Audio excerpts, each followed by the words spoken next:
আসসালামু আলাইকুম প্রিয় দর্শক, আশা করি সবাই ভালো আছেন আল্লাহর রহমতে।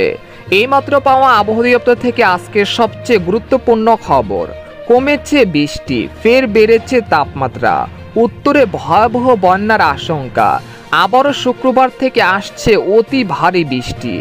এছাড়া আগামী 24 ঘন্টায় দুই বাংলার একটি জায়গায় বিক্ষিপ্ত বজ্রসহ ভারী বৃষ্টির সতর্কতা, এমনটা জানাচ্ছেন আবহাওয়া দপ্তর। আজ ও আগামীকাল কোন কোন জেলার আবহাওয়া কেমন থাকতে পারে আর আপনি কোন জেলা থেকে আমাদের আবহাওয়ার খবরটি দেখছেন অবশ্যই কমেন্ট করে জানিয়ে দিবেন। আর সবার আগে সবার প্রথম সঠিক আবহাওয়ার খবর জানতে আমাদের চ্যানেলটিকে সাবস্ক্রাইব করে রাখুন। এবার জেনে নিন এক নজরে। আবহাওয়ার পূর্বাভাসে বলা হয়েছে বর্তমানে সারা দেশে বৃষ্টিপাতের প্রবণতা কমে গেছে, একই সঙ্গে দিন ও রাতের তাপমাত্রা কিছুটা বেড়েছে। তবে আগামী শুক্রবার থেকে দেশের উত্তর অঞ্চল সহ সারা দেশের বিভিন্ন অঞ্চলে মাঝারি থেকে ভারী বৃষ্টিপাত হতে পারে বলে জানিয়েছেন বাংলাদেশের আবহাওয়া দপ্তর। এছাড়া গত 24 ঘন্টায় চট্টগ্রাম বিভাগ ছাড়া দেশের সব বিভাগেই হালকা থেকে মাঝারি বৃষ্টি হয়েছে।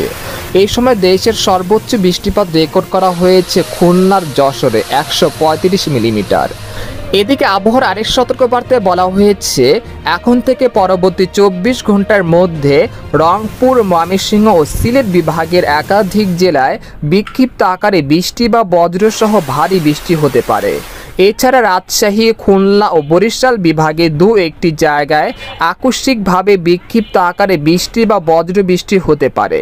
যেহেতু এখন বর্ষাকাল চলছে, তাই যখন তখন আকাশে মেঘ করে হালকা গুড়ি গুড়ি বৃষ্টি বা ভারী বৃষ্টি হতে পারে, এরকম বৃষ্টিপাত দেখা যেতে পারে। এদিকে বন্যার পূর্বাভাস, এবার সিলেটের পর রংপুর বিভাগের কুড়িগ্রামে বন্যা পরিস্থিতি ভয়াবহ রূপ ধারণ করেছে। টানা 6 দিন ধরে স্থায়ী বন্যায় মানুষজন চরম দুর্ভোগে পড়েছে। বিশেষ করে ধরলা ও ব্রহ্মপুত্র নদীর তীরবর্তী মানুষের কষ্টের শেষ নেই। এখানকার হাজার হাজার বন্যা কবলিত মানুষ বাড়িঘর ছেড়ে অন্যত্র আশ্রয় নিয়েছেন। অন্যদিকে লালমনিরহাটের আদিতমারির মহেশখোচায় তিস্তা নদীর ইস্পার ভাদে ধস দেখা দিয়েছে। তাৎক্ষণিক পাইপ থেকে জিও ব্যাগ ফেলে ধস আটকানোর চেষ্টা করা হচ্ছে। তবুও আতঙ্ক রয়েছে ভাটি এলাকার হাজার হাজার পরিবার। এদিকে সামুদ্রিক আবহাওয়া, বর্তমানে বঙ্গোপসাগর স্বাভাবিক আছে এবং আগামী কয়েকদিন বঙ্গোপসাগর স্বাভাবিক থাকতে পারে। তবে জুলাই মাসের মাঝামাঝি সময় আবারও বঙ্গোপসাগর উত্তাল হয়ে যেতে পারে।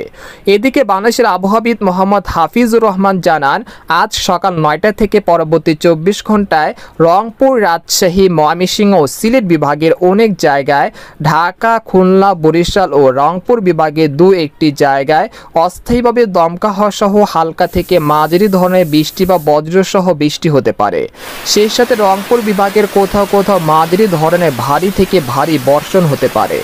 এই সময় সারা দেশে দিন এবং রাতের তাপমাত্রা সামান্য বৃদ্ধি পেতে পারে। তবে পরবর্তী 5 দিনে অর্থাৎ শুক্রবার থেকে বৃষ্টিপাতের প্রবণতা বৃদ্ধি পেতে পারে। তো এই ছিল এরকম লেটেস্ট আবহাওয়া খবর জানতে আমাদের সাথেই থাকুন।